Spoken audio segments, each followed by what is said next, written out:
ওয়ালাইকুম রাহমাতুল্লাহি ওয়া বারাকাতুহু নাহমাদুহু ওয়া নুসাল্লি আলা ওয়া নুসাল্লিমু আলা রাসূলিহিল কারীম আম্মা বাদ।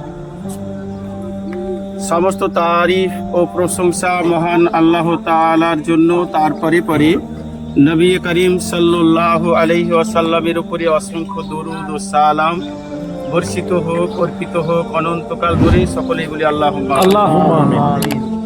আদম সালাত ওয়া তাসলিম তিনার দ্বারা জান্নাতে যে বিষয়গুলি সংগঠিত হয়েছিল সেইগুলি প্রকাশ ভঙ্গিতে হয়তো আমরা একটা ওয়ার্ড ব্যবহার করছি ভুল, কিন্তু এই শব্দটি আদম সালাত ওয়া তাসলিমের বিষয়ে আল্লাহ তাবারাক তাআলার নিকটে, যেমন আমাদের কোনো সন্তান আমার পকেট থেকে যদি 10 টাকা বের করে নেয় বা 1000 টাকা বের করে নেয়, আর প্রতিবেশীর কোনো ছেলে যদি 100 টাকা বের করে নেয়, তাহলে প্রতিবেশীর ছেলেটা হবে চোর, আর আমার ছেলেটা আমার পকেট থেকে 1000 টাকা বের করলে চোর হবে না।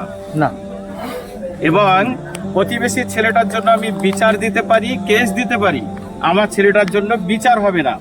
তেমনি আল্লাহ তাবারাক তাআলার দপ্তরের নির্দিষ্ট বাছাই করা ব্যক্তিত্ব, তিনারা হচ্ছেন নবী এবং রাসূল। আমিন। সুতরাং আদম সালাত ওয়া তাসলিমের দ্বারা পৃথিবীর মানুষকে শিক্ষা দেওয়া, এটাই ছিল আল্লাহ তাবারাক তাআলার ইচ্ছা, যে তাদের স্বামী স্ত্রীর বিভাজন হয়ে যাওয়া, দূরত্ব হয়ে যাওয়া এবং নির্দিষ্ট একটা জায়গায় এসে মিলন হওয়া এবং সেখান থেকে তাদের কৃতকর্মের পরিত্রাণ পাওয়া, এগুলো সবই ছিল আমাদের জন্য শিক্ষণীয় বিষয়।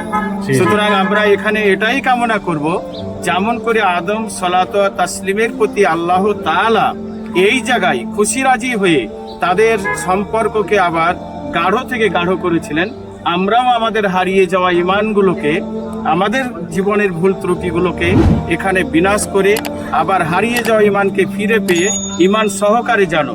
তিনারা যেমন স্বামী স্ত্রী একসঙ্গে ফিরে যেতে পেরেছিলেন, তেমনি আমাদের ঈমানের সঙ্গে আমাদের যেন মিলন হয়ে যায়।